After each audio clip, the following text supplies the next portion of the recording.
Hi everyone, Heather here with astrological.com, and I am very excited to be here today talking to you about one of my favorite topics in astrology, and that is the Inconjunct or the Quincunx Aspect. Both of those have the same meaning, so two different names for the same aspect, but essentially what we're looking at when we look at the Inconjunct or the Quincunx Aspect is a 150-degree aspect between two planets in the chart.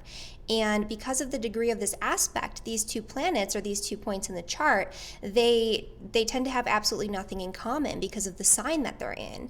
They have no common element, fire, water, air, earth. They have no common quality, mutable, cardinal, or fixed. No common gender, so masculine, feminine, or polarity.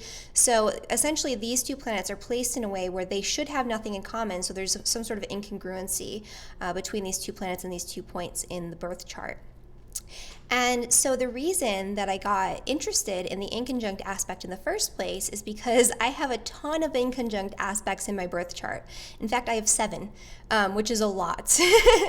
And I'm going to go through and show you why I have so many inconjunct aspects and the different types of charts that show up with inconjunct aspects more commonly, so you can sort of determine that in your own chart as well. But because I had 7 inconjunct aspects in my chart, I was really, really interested in finding out a deeper meaning to the inconjunct aspect, and I've been searching for that for many years. And so basically the way that I interpret this is a synthesis of what I've learned from many different teachers and many different resources, and also through my own experience in working with clients and in utilizing these inconjunct aspects in the birth chart. And so we're going to cover a lot of ground today, hopefully.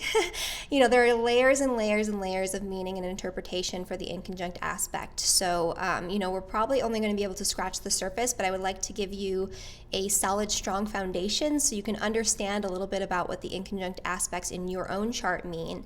And so you can start to sort of understand and realize, how important these are and how you can actually work with this energy that is, inherently difficult, especially at first. But there's a way to utilize this energy. There's a way that these planets and these placements become more like strengths for us. And they can show us a lot of our challenges, but they can also show us a lot of our gifts and a lot of our talents that are sort of hidden. That we need to sort of bring out of ourselves. So this could be a really fun topic, so I'm going to just kind of dive into it. I'm going to check first to see how you guys are doing in the chat. Oh, hi everyone. Awesome. So if you are in the chat, I'm going to be going through and doing Q&A at the very end, hopefully. I will check in on you guys here and there, but for the most part, save your questions till the very end of the video. So I'm going to be going through basically the Jones charts types first, the ones that are most associated with the inconjunct aspect. Then I'm going to be going through I'm going to talk a little bit about Yads, and I'm going to go through the planets in Inconjunct in a little bit more depth than I have in the past. If you guys watched my video where I did an interview with Lada, I talked about Eris in the birth chart, but we also went over very briefly all of the planets in the inconjunct aspect. This video is going to be much more in depth in terms of those planets and those aspects. And then I'm going to go through and give you some real life examples with celebrities that I really like, that I'm going to sort of show you how I interpret this in real time, so that way you can get a bigger picture, because it's one thing to learn about this all piecemeal, but it's another thing to see how it works in action. And so, all right, I guess let's jump in. So I'm going to put the display capture on. Oops, it always does that at first, and that is always also what it does. All right, so for those of you who are unfamiliar with the Jones charts types, here they are. And I'm not going to go in depth about each of these types of charts and what their energetic signature is. I guess that could be a different topic for a different video if any of you guys are interested in that. I always welcome viewer suggestions for videos, because I'm always looking to, think about different topics that I could talk about. But as far as the Jones charts types go, the ones that are going to see the most inconjunct aspects are the seesaw. So those ones will usually have 1 or 2 inconjunct aspects if you have a seesaw chart, which is where you have most of your planets on one side of the chart or the other, split between 3 houses on either side. So they're all in about 6 houses total.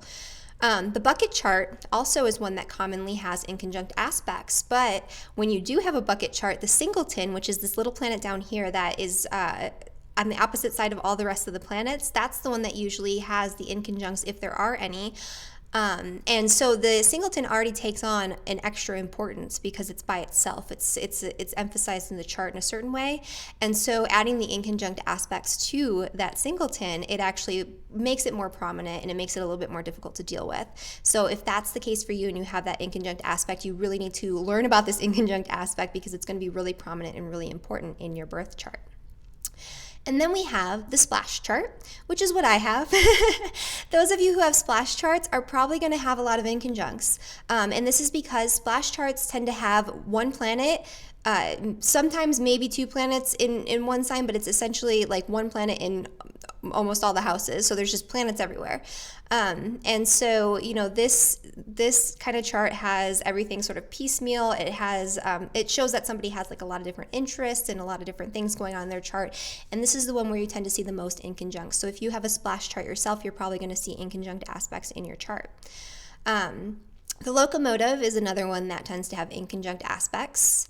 Just because of like the way that it's sort of formed, and it's sort of like a splash chart, except there's like a piece of the pie, a quarter of the chart that doesn't really have any planets in it. And so people who have the locomotive chart can have a couple of different inconjunct aspects in their chart as well. Not always the case, but a lot of the times it is. And then the Splay chart is the final one. Usually there's not any inconjuncts in the Splay chart just because the way that it's sort of because you see how there's like these gaps right here. Basically, to have a Splay chart, you have to have at least one or two stelliums, so there's planets kind of grouped together in different areas of the chart. There can be inconjunct aspects in the Splay chart, but a true Splay chart shouldn't really have any inconjunct aspects.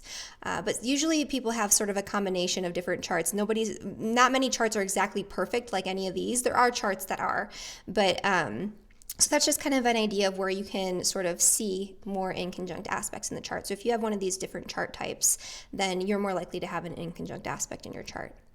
Let's go back to me. Okay.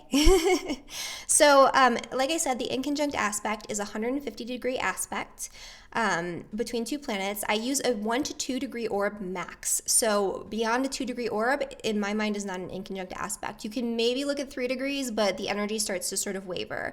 And that's because these are considered minor aspects, even though the inconjunct aspects do have a larger impact than most of the other minor aspects do when you're looking at the birth chart. And I have found that beyond 1 to 2 degrees it doesn't really carry that same energetic signature. There's a little bit of something there, but it's not quite as strong. So 1 to 2 degrees orb. So I'm going to show you a couple examples of what they look like in the chart.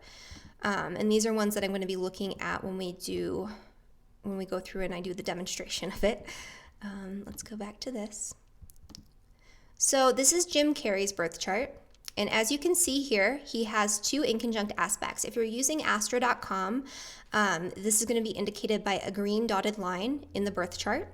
So you can see here he has an inconjunct between Mars in his 2nd house and the moon in his 8th house. And we'll go through and do this interpretation of this at the very end. And then he also has Saturn in an inconjunct with Uranus up here in the 10th house. So he has 2 different inconjuncts, and these cause different sorts of difficulties, but also really important strengths in his chart. So, and we'll look at that in terms of like his life and his career and all that as well. And then let's see. Oops. Hopefully you can see this one here. And oh, this is Johnny Depp again. That's not what I wanted. I'm sorry. Let's see. MC Hammer. Yeah, so MC Hammer's birth chart. I picked this one just because it's an example of a yod and it's kind of an interesting one, and hopefully we'll have time to go through this one as well. But some people have what's called a Yad Formation, which is 2 different inconjuncts that are pointing to one planet. So it's 2 inconjuncts on this end. So here the apex of the yod, what it's pointing to is Pluto in MC Hammer's chart. And then on the opposite end, the 2 planets that are in inconjunct with the planet that's at the apex of the yod are in a sextile. So they're working in harmony with one another. But that sextile, of course, sextile aspects are harmonious aspects. They're aspects that flow a little bit more easily, and they indicate, strengths or places of ease, but they have to be activated. You have to utilize that energy in some way. It doesn't just flow on its own like a trine does, which would be like, between Venus and Uranus here, that's a trine. Those flow on their own. You don't have to do anything. You don't have to activate them, whereas sextiles, you actually have to put in some sort of work, some sort of effort in order to reap the rewards and the benefits of the sextile. But the main point of this is that the apex of the Yad, if you have a Yad formation in your chart, which is also known as the finger of God, the finger of God is pointing to the planet that is at the apex. And for MC Hammer, that's Pluto. And so the planet that's at the apex of the Yad takes on a specific it takes on more importance than the other planets in that formation, because it's pointing at it. So there's something that you really need to look at there. There's a hidden talent, a hidden genius that needs to be brought out into the open. But it also causes a lot of difficulties. And so, usually when we're looking at inconjunct aspects, we're looking at energies that are expressed either excessively or repressed. So it's like this energy is either expressed inappropriately, it's disrupted in some sort of way. So it's expressed in a way that's like over the top, too much. You're going full force into that planetary energy. Or it's being expressed in a way that is repressed. You're not expressing it, you're suppressing it, you're holding it in, you're holding it back, or you don't recognize your own innate abilities in terms of this planet. So this planet is being suppressed, and you need to sort of work through that and start to sort of bring out the gifts of this planet. And when you have a Yad formation, like we just saw in the chart of MC Hammer, the apex of the Yad, which for him would be Pluto, is going to be usually expressed more excessively because it is at the apex. So we'll get into all of that as we get into the demonstrations. But that's just kind of a little bit of a background about the Inconjunct, the Quincunx aspect. Okay, oops. All right, so...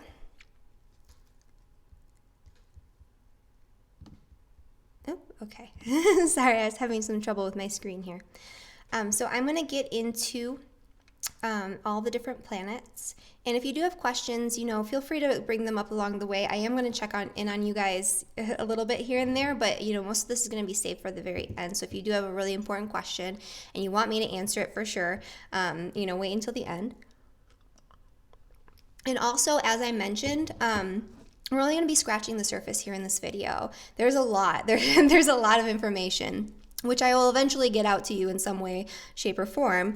But, if you do want to go really deep into like a Yad formation or a certain inconjunct aspect or multiple aspects in your birth chart specifically, I can always do a single question reading for you, and that can be your question, and we can go really deep into it, because we're only going to be covering the planets here. We're not going to be covering what sign they're in, what houses, the different planetary combinations in the inconjuncts.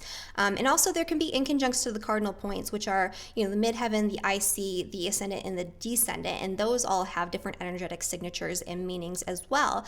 And that's going to be a little bit too much for an hour-long video, but if you want to know about that, you can book a single question reading, or if you want to go more in depth to your whole chart, or if you have a ton of inconjuncts like I do, like 6 or 7 or something like that, you can book a longer reading. We can go through all of that for sure. But anyway, getting to the main event. So I'm going to go through each planet, starting with the sun. So if you have an inconjunct aspect to the sun, it indicates the need for acceptance. It's needing to be accepted by other people, so you sort of hide behind a role or a facade, like you're playing a role in your lifetime. It also indicates sort of difficulty with the relationship with the father early on in life. There's sort of an ambivalence toward your relationship with him. Maybe you were too involved, not involved enough. There's some sort of disruption, early childhood, in the relationship with the father, or some sort of authority figure, which leads to these sort of issues later on in life. So maybe you had to play a certain role in order to gain approval from your father, or from a father figure, or from somebody who was in a position in authority in your early childhood. And so that caused you to sort of take on this certain role that you carry out through your adulthood. And sometimes we don't even realize that we're playing these roles, and that these roles are not true to ourselves. And that's part of the process of dealing with the inconjunct to the sun, is realizing who you truly are deeply on the inside. Because the sun essentially represents the soul's expression of meaning meaning and purpose in the physical reality. So in order to feel like we're living out our true purpose, our true meaning in this lifetime, in order to feel successful and fulfilled, we need to live out the energy of our sun sign. And if we're not doing that appropriately, we're going to feel like we're dissatisfied with our life. And that's a lot of times what can happen with these inconjunct aspects to the sun. People feel dissatisfied with their life. They're constantly searching for meaning. They're constantly searching for purpose. But once they find it, they can get really, really into that. And so, one of their strengths can be that first off, they can be overly ambitious. That's another thing before we get to like the strengths of this. Overly ambitious, they can go way too hard. They can be overly concerned with success and public appearance and their reputation. They're constantly seeking approval. They also tend to attract people who withhold the acceptance and the approval that they're seeking. So that could be another thing with this sun inconjunct aspect. And that sort of plays out this relationship issue with the father later on in life, but with other people. So you're projecting that sort of onto others. But what this does show is once you start to work through the inconjunct aspect, once you start to work through this aspect with the sun, you can have really strong leadership potential. So people who have these really strong placements, especially with this inconjunct to the sun, they can become really strong leaders. They can become, very prominent in their field, and they can feel really successful later on in life because they're searching for their true meaning, their true purpose, what they're here to really do. And once they find that, they can express that in a way that that allows them to be seen and to be recognized and to be acknowledged and to be accepted. But it's a process of really getting in there and searching, and there's a lot of sort of hiccups and bumps, and it's sort of like a roller coaster. So so that's a little bit about the sun inconjunct aspect. Do you guys got questions about that one? Okay, cool.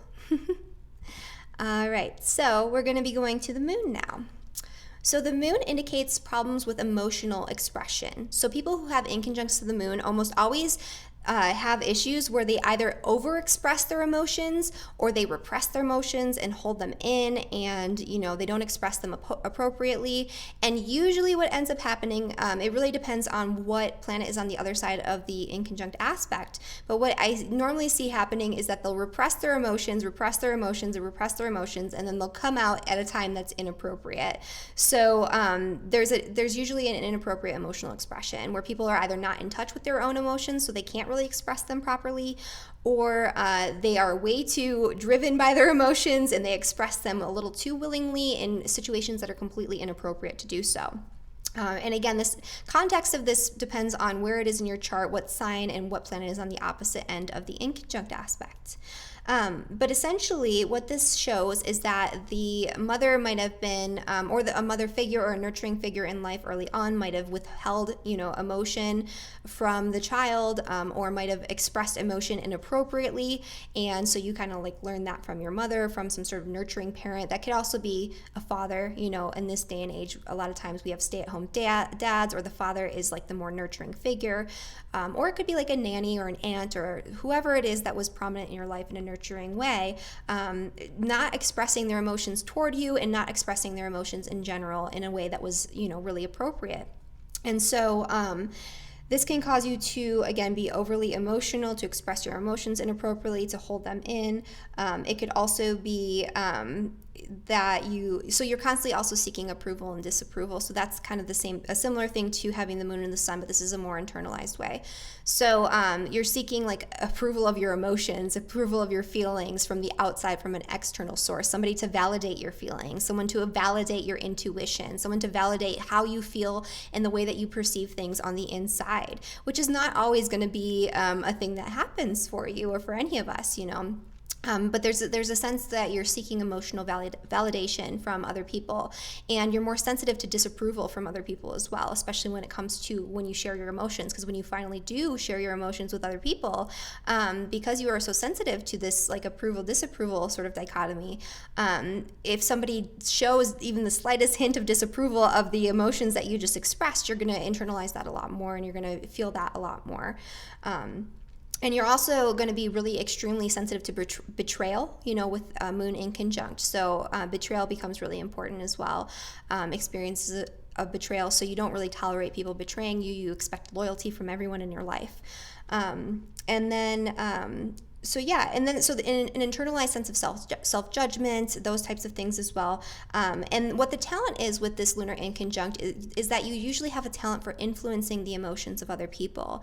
And so that could be through your own self-expression, that could be through your words, through your language, or through something creative.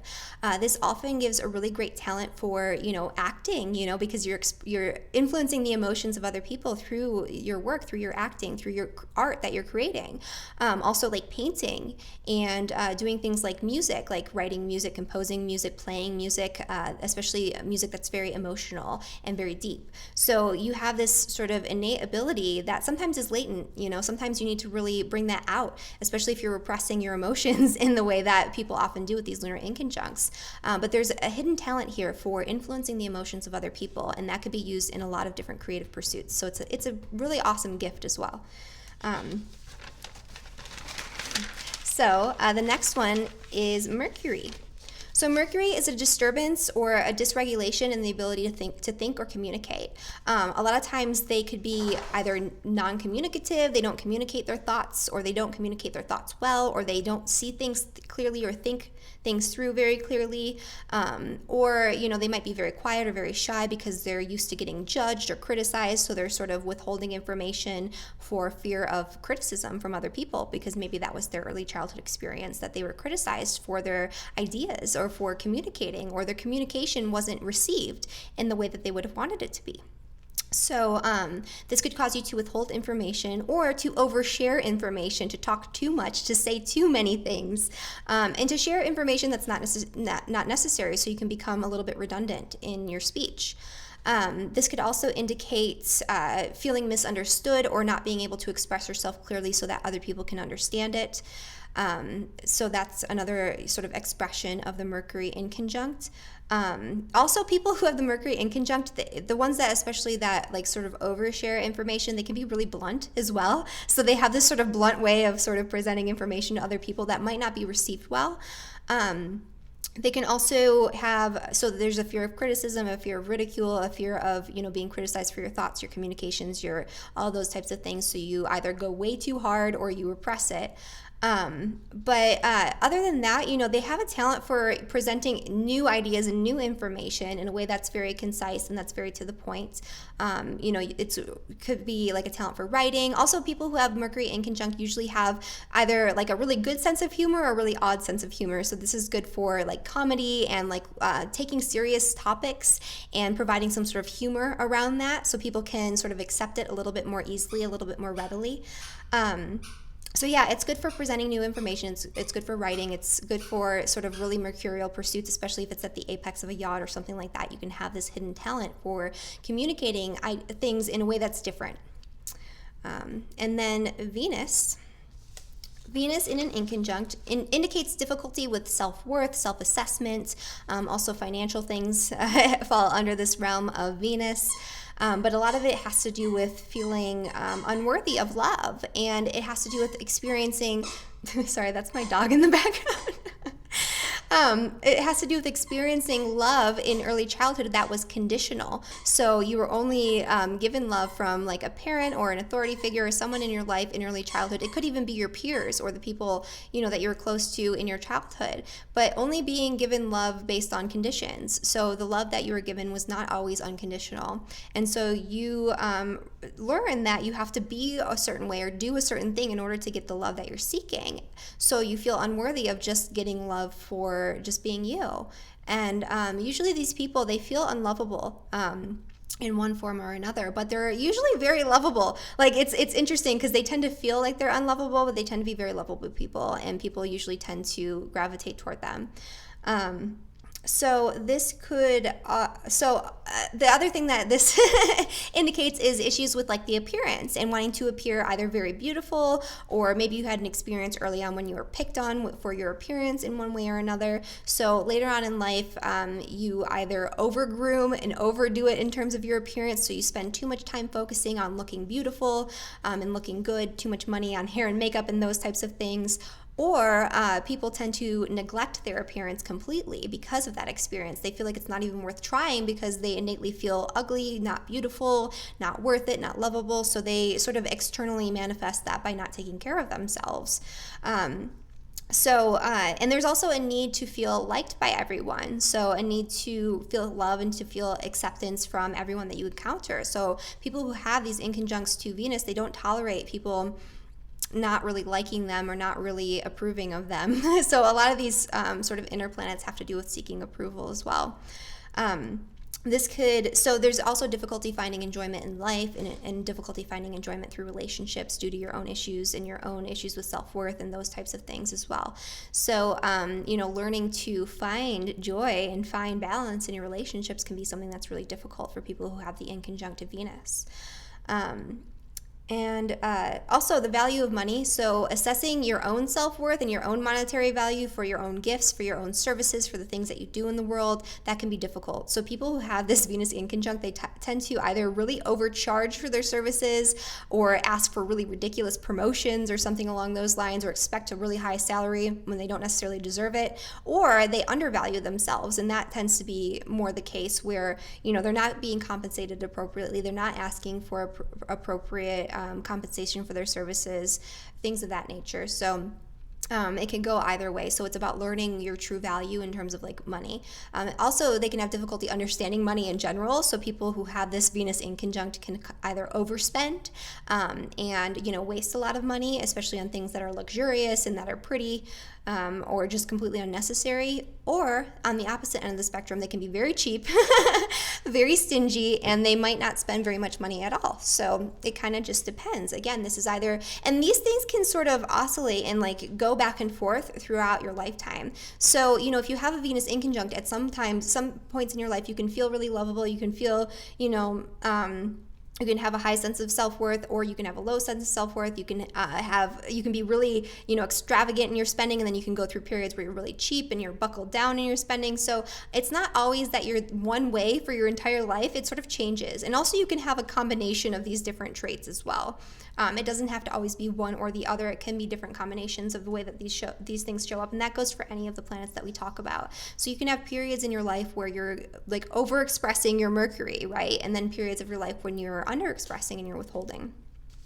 But anyway, so Venus gives a talent for art and for aesthetics and for, figuring out what's aesthetically pleasing and making things beautiful. So it can be good for design and for art and beauty and all of those types of things. And then Mars. So Mars indicates a disruption in willpower. It's an ability it has to do with your ability to take action, to be assertive, to act on your will, to do the things that you want to do. And so this can either be expressed really excessively, or it can be repressed and held inward. So it could have to do with in childhood, your parents sort of punishing you because maybe you were really active or really aggressive, or you just had a lot of energy. So they would sort of punish you, or they would disapprove of you behaving in that way. A lot of times for women, this could be, parents that subscribe to more traditional gender norms, and when you were a little girl, maybe you climbed trees and you played rough and like all these things, and the parents did not approve of that, so they taught you to be different, and they taught you to sort of withhold your Mars nature. And so you could either be really timid, you can hold back, you could maybe feel frozen or unable to act on your will, or you can act on your will way too aggressively, where you're just stepping on other people's toes, you're pushing forward way too fast, and you're hurting other people in the process. So it could be either or. This could be usually people who have Mars inconjuncts, in one form or another, they end up having a bad temper. Not always the case. If it was someone who experienced violence in the home in childhood, sometimes they could just completely repress their emotions, but at some point, their anger is going to come out in one way or another, so that's kind of something to be aware of as well. But, a lot of the times people who have these Mars inconjuncts, they have a really bad temper, and it's either because they're really aggressive and they're really pushing and they feel like they need to push in order to get what they want, or it's because they're holding in their anger for so long, they're holding in their frustration for so long, and then it just bubbles up to the surface all at once, and so it just sort of becomes explosive. So a lot of times these people do have bad tempers. And that's, it's just part of it. I mean, I have Mars in conjunct myself, and I know that I do that too. So, I'm not hating on anyone for whatever it is that's in their chart. Everybody has their own issues, their own difficulties to work through. But, this could cause you to be a very fierce competitor. It can cause you to be very strong-willed later on. If you find something that you're really into and that you're really passionate about, you can become really, really driven toward your goals and toward the things that you love to do. But you really have to have that passion in order to ignite your will. And it has to be, the right action that you're taking. You can't just take any random action. It has to be something that is in alignment with what you truly want and what you truly desire in your own self-interest. These people could also be, so another thing with this is that people tend to procrastinate, who have Mars in conjuncts. They either work too much, they can be workaholics, or they procrastinate because they feel frozen and they feel like for some reason they can't act on their will and they can't take action. So there's something preventing them from taking action. So that's Mars in conjunct. And before we go on to Jupiter and Saturn, I'm just going to check in with you guys and see what's going on in the chat.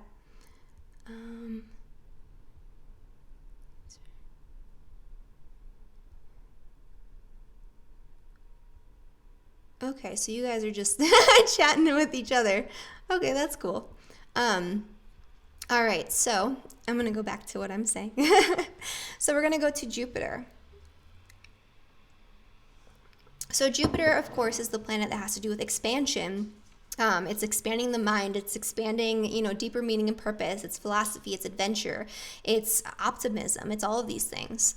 It's generally a benefic planet.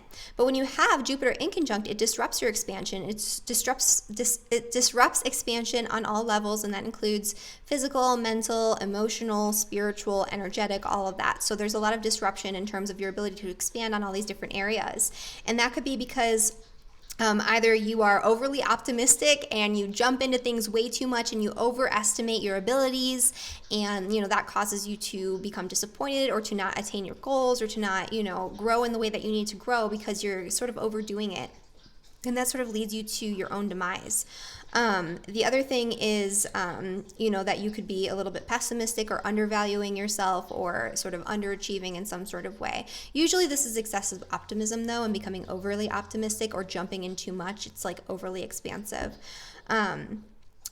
Also, there's a need to impress others. So you really want to be liked by people. You want to be impressive to other people. So, a lot of times you can be way too generous with your time, energy, money, gifts, all of it, in order to get approval from other people. And so sometimes you can make promises that you can't necessarily keep. So Jupiter in conjunct people tend to have this sort of aspect of just overdoing it and over making too many promises, overextending themselves in a lot of different ways because they want to be generous, because they want to be liked and loved and appreciated by other people, and they want to be impressive, so they sort of show themselves in a way that is a little bit grandiose and a little bit flashy. We talked about lack of perspective, overly ambitious or optimistic, or undervaluing yourself. But in general, this could actually be, so because it is Jupiter, it's not quite as difficult as a lot of the other aspects, as long as you can gain perspective and you can learn to see yourself a little bit more clearly, and you can learn to see situations a little bit more clearly. So it's about gaining perspective, looking at the details, looking at all sides of the situation, and becoming more realistic in your viewpoints. And, once you do that, this can bring really great gifts for teaching, for philosophy, for publishing, all of these different Sagittarian sorts of attributes. And then for Saturn people who have Saturn in conjuncts, they tend to take on way too much of the burden of responsibility for other people.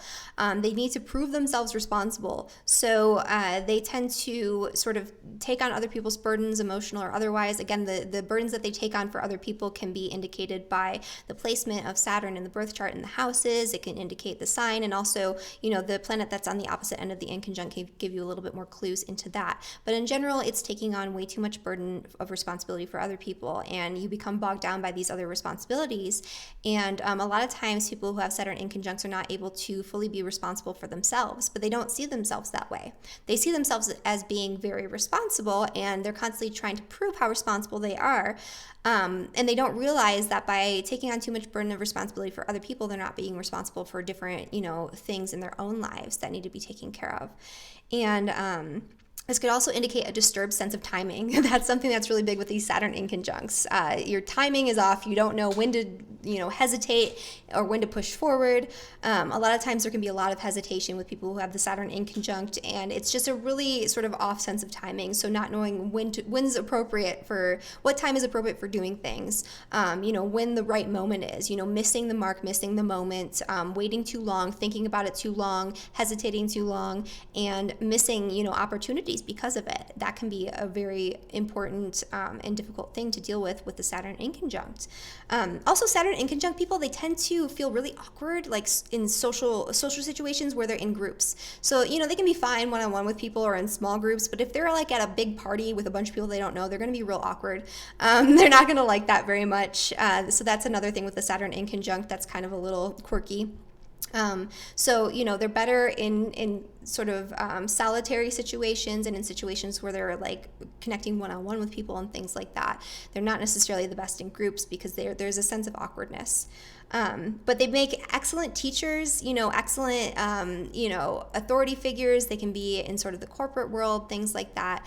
They're really good at providing structure, as long as they're not a little too rigid with the structure they provide. And as long as they learn to delegate, that's a big thing with the Saturn inconjunct. If you're going to be in a position of power and authority, if you're going to be a teacher or someone in a management position, it's about delegating and not taking on all of the burden for yourself, because that's going to lead to health issues later on in life. But it's really good for self-discipline. And really the whole main takeaway of the Saturn inconjunct is learning appropriate boundaries with other people. It's a lifelong lesson where you have to be very clear in your boundaries, where you're not making boundaries that are too rigid, but you're not making them too loose either, so you're not getting taken advantage of. Okay. And so Uranus. Uranus inconjunct. This one is a little interesting because it has to do with individuality and expressiveness. So there can be issues with expressing your individuality or overexpressing it or underexpressing it, where there's a strong urge here to be different, to be individual, to be something unusual and unique. So you want to let your uniqueness shine, but for some reason some of these people feel like they can't because they're constantly seeking either approval from other people or they feel pressured from society to act or behave in a certain way, so they're not always able to express their individuality in the way that they would like to. But freedom and individuality is really important for people who have the Uranus inconjunct. And so, this can lead to a lot of anxiety and a lot of frustration and a lot of like sort of internal tension if you're not able to express yourself, if you're not able to change when you need to, if you feel too tied down, too restricted, too limited, because really you need freedom and you need your ability to be an individual and to do what you want to do and to make the changes that you want to make. These people can be very unpredictable because a lot of times they will repress this urge to change something or to do something new, and then they can just change it in an instant. It's like, they're going along with the structure and the society and the norm for like so long, and then all of a sudden they just, something snaps and they're like, okay, I got to do this, and they make really drastic, really sort of impulsive changes in their lives that sort of throw people for a loop, where they're just like, oh my goodness, what did this person just do? I thought I knew who they were, and then they went and did this thing. So they're rebellious in that way. They can make really drastic changes, but a lot of times it's suppressed for a very long time, and then all of a sudden it comes out in a big burst. Or they can just be really, really overly rebellious and overly individualistic and overly expressive in that way, where they're sort of unable to function in society because they're too opposed to authority and opposed to restriction, where they're not willing to compromise any of that. So there's a need to challenge the established order. There's a need to create change, to incite change, to do things that are different and unusual and unique, but to do it in a way that's not going to necessarily be causing you these problems where you can't sort of function and integrate with societal norms and restrictions and regulations and things like that. People with Uranus in inconjuncts are usually brilliant, like really brilliant minds, very innovative. They can be, highly unusual in the way that they think and the way that they go about thinking about things, but they can be very, very intelligent, scientific-minded. They're very good with technology, any sort of field that's innovative. Even things like astrology, which is ruled by Uranus. Having a Uranus inconjunct can give a gift for astrology and understanding topics that are just unusual and different and that are not necessarily understood and accepted by everyone in society. So anything that goes against the grain, that could be a talent with this Uranus inconjunct, and a really good way to express it. Neptune. So Neptune inconjuncts indicate a difficulty dealing with limitations, structure, and a difficulty in dealing with the reality of this physical realm that we're in. So these people have issues with boundaries. A lot of times they have boundaries that are way too loose. They can be very overly idealistic, so they can't see things or perceive things very clearly. So they fall prey to idealism, and then they end up with these moments of disillusionment. These are the people that are wearing the rose-colored glasses that see everything through the lens of, beauty and love and light and compassion and all of this. And then, there are times in their lives where the veil is dropped, the lenses come off, and they see things clearly, and it's like, oh my goodness, I didn't see that, because it's something that was being ignored. So they're very idealistic, and they tend to want to see the best in people. Another thing is that they can become martyrs because they accept, the burdens of other people, even though they don't necessarily want to. So they tend to martyr themselves. They can accept like unrealistic obligations, things that they don't necessarily want to do. They also can be very vague in their thoughts, their actions, the way that they communicate into the world. They're also very prone to escapism through drugs, alcohol, fantasy, illusion, delusion. They can get completely caught up in fantasy. They can get completely caught up in, whatever it is that they think is happening, even if it's not in connection with reality. And they can be prone to escaping reality because they have such issues dealing with the physical structure of reality. They can escape reality through alcohol or through drugs or through some other means like psychedelics or something like that, where it, can be detrimental if they overdo it. But one of the gifts of this is that they can be excellent artists, really great actors. A lot of really great actors have this Neptune inconjunct because they can be fully immersed in fantasy, right? They can be fully immersed in another realm, another world, in a character that they are playing and portraying. And I'm going to show you an example of that in just a moment here, with Johnny Depp, who has this Neptune inconjunct, who has a lot of these qualities that we're talking about. Really great for painters, musicians, anything that has to do with like deep spiritual work as well, as long as you're not going too over the top, because you can be very, very talented in these areas, but it can also cause issues for you. So you need to find a balance and strike a balance and learn to see things realistically and learn to be in the world and of the world, while at the same time expressing yourself creatively, expressing yourself through fantasy, expressing yourself through your spirituality, all those types of things. And finally, Pluto inconjuncts. So Pluto inconjuncts indicate issues with power, control, obsessiveness, compulsive behaviors, all these types of things. People with Pluto inconjuncts can either be really, really intense, or they sort of rein in their power, rein in their intensity, to the point where they're letting other people manipulate them. So, people with Pluto inconjuncts, they tend to want to control everything because they have a fear of change and a fear of uncertainty. They want to know what's going to happen next. So they're always trying to figure out what their next move is and what everybody else's next move is, so they tend to be deeply into psychology, or at least just figuring out, social cues and, physical cues and language and those types of things to figure out what's going to happen next, because they're trying to figure out where the power is, where the control is, so they can take it for themselves, not necessarily so they can control and overpower others. Sometimes that's the case, but not always. But because they're so used to uncertainty and not knowing what's going to happen next, that they become sort of afraid of it, and they learn to control it by either manipulating other people or just figuring out what people are thinking and doing and what's going to happen. So there can be an overconcern with, figuring out things and with certainty. Let's see, they can become a little bit obsessive. This is one of the sort of obsessive compulsive aspects. And also because they can either be manipulating or controlling themselves, or they can easily become manipulated or controlled by others, because like I said before, they can give up their power, they can give up that energy, because they're sort of afraid of their own power. They're afraid of their own ability to sort of control other people and manipulate these situations, because they have that innate ability within them. And so this is what one of my teachers, Lynn Coiner, who a lot of this information comes from my teacher, Lynn Coiner. A lot of this comes from Robert Phoenix, who is another one of my teachers. Also, Alan Epstein, he wrote a book called The Psychodynamics of Inconjuncts. That is an excellent resource for anyone who's interested in learning more about inconjunct aspects. I highly recommend that book.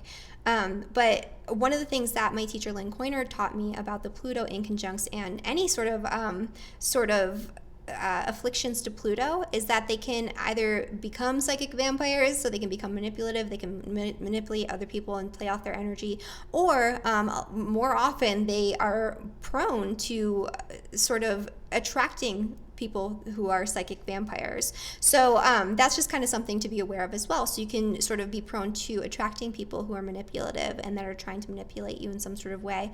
So you really got to be careful about that. But this is really, really good for, psychology, for research, for, getting into occult topics, for things that are sort of hidden and scapegoated and repressed. So bringing those things out into the surface. Also, these people, you can't lie to someone who has a Pluto inconjunct. They can see through you real easily. So that's something as well. So they can see through people's nonsense. Even though they are sometimes prey to manipulation, so it's kind of like a weird dichotomy. But yeah, for the most part, they are really good at seeing through other people if they utilize this energy appropriately. Okay, so let's see here. You guys have any questions so far about any of this?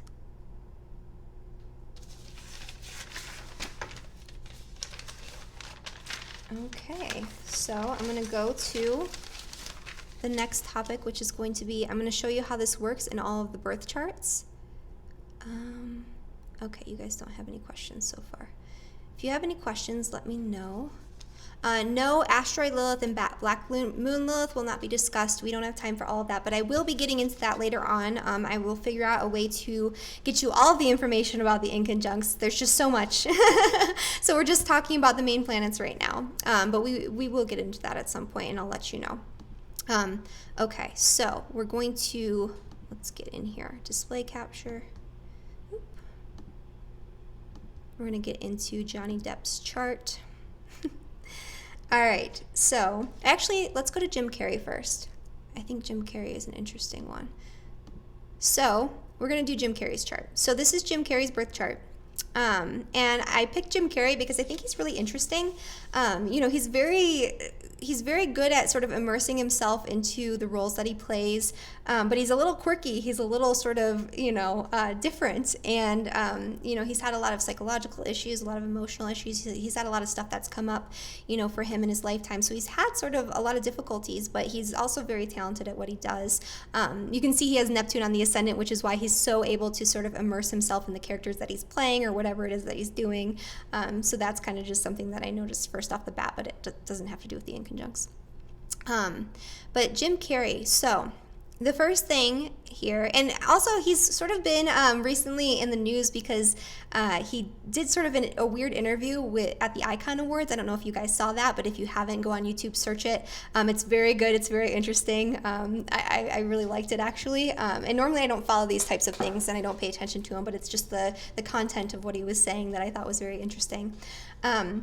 But so Jim Carrey has a Moon-Mars inconjunct, and so this indicates a really strong emotional expression or really repressed emotional expression. And with a Moon inconjunct to Mars, it usually indicates that you express your emotions too much. You're a little over the top with your emotional expression. You're going a little bit too hard in terms of that. It also indicates, with Mars here, usually Mars Moon inconjuncts, they tend to have a really bad temper. They tend to be prone to emotional outbursts that are sort of inappropriate. They can become violent even, aggressive, but they tend to have really bad tempers and they tend to express it in places that are not necessarily appropriate. And so, because they have these issues with emotional regulation, their words can be very sharp, very biting. They can be guided by their emotions in terms of their actions, where they're either following their emotions too much or they're not allowing their emotions or their intuition to intervene at all. So they're not really making the appropriate actions, and they have trouble taking action because they're so wrapped up in their emotion. So they're either acting impulsively on their emotion, or they're inhibiting their action because of the way that they feel in the moment, or some sort of combination of those different things. And what I thought was interesting about this is with Jim Carrey, I actually know someone who used to work on set with a lot of different actors. I'm not going to talk about this specifically in depth, who this was or what they did, but they had a minor, part in sort of the behind the scenes in The Grinch. And I asked her actually, who was the most difficult actor that you've ever worked with? And she said it was Jim Carrey because he had a temper. And, he was kind of a butthole to her sometimes. So, that kind of fits in with having this Mars in conjunct to the moon. He has a bit of a temper. He can be a little bit dark. He can be a little bit biting. Also, these people tend to be outwardly stoic, even though they're having a lot of emotional turmoil inside. And then again, it's also expressed inappropriately when it does come out. So that's a lot of this with the Inconjunct. Also, lack of self-restraint is a big thing, which we see with Jim Carrey. He sometimes just says random stuff. He just puts it out there. He doesn't necessarily have that sort of emotional restraint. Also, depression is really common because they are so outwardly stoic and they sort of repress their emotions. So if you are somebody who has this Inconjunct and you're not expressing your emotions properly, it can lead you to feel depressed or feel sort of somber or sad. And we know that Jim Carrey has dealt with depression in his life. So, all of these are different aspects, but they can also sort of motivate other people to change through their energy. So that's one of the good expressions of this. And so you also see here that Jim Carrey has this Saturn in conjunct to Uranus, and Uranus is up here in his 10th house on his midheaven, which has to do with his career. And so let's see, Saturn in conjunct to Uranus, it has to do with freedom versus responsibility. So, he wants to be individualistic. He wants to put something out there that's new, different, innovative, exciting. He wants to look at things in a way that's unusual. He wants to sort of break down paradigms, break down structures.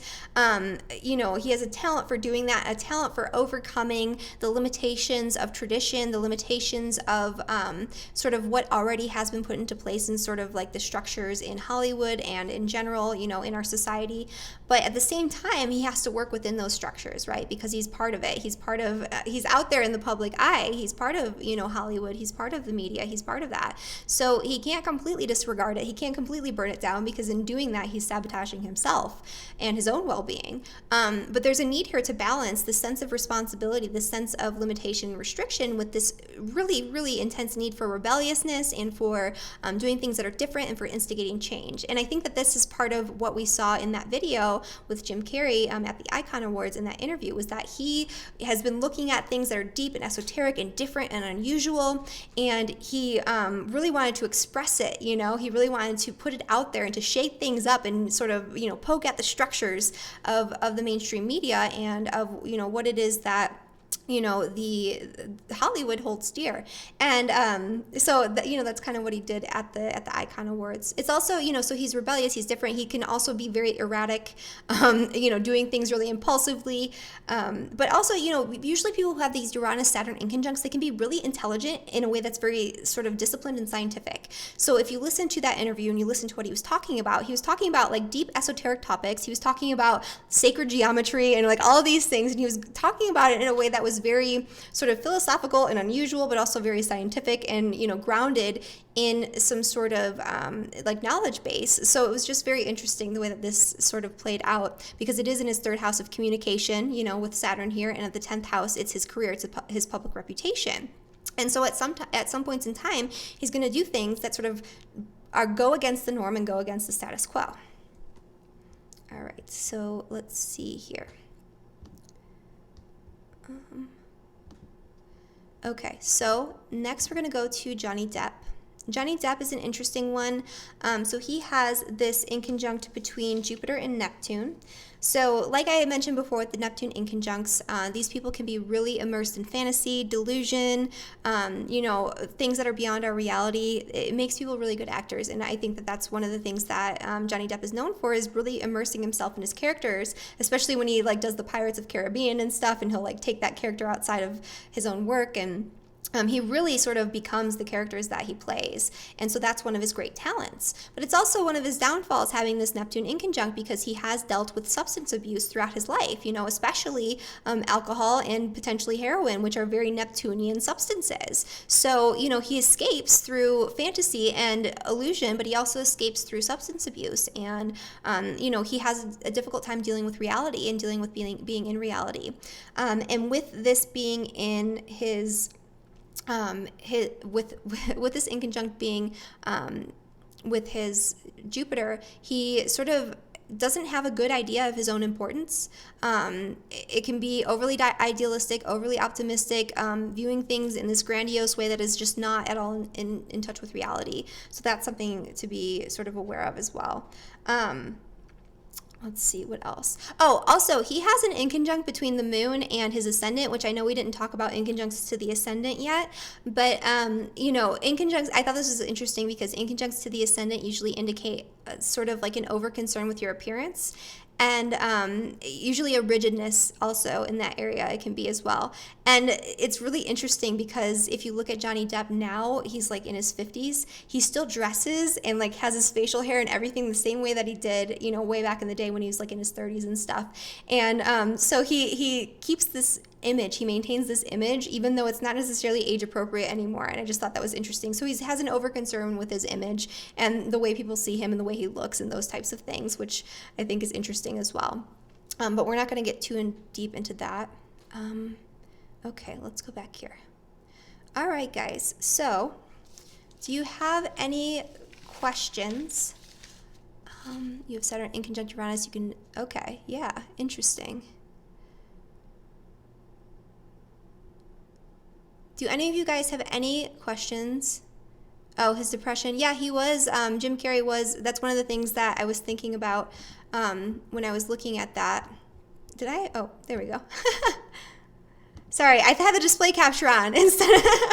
Anyway, yeah, one of the things when I was looking at Jim Carrey's chart that I thought about was that he, has spoken out against vaccinations and those types of things as well. So that's something that is rooted in his knowledge base that he's researched and, he's coming at from, his own scientific standpoint, but it's unusual. It's breaking down barriers. It's going against the norm. It's rattling cages, and people don't necessarily respond positively to it.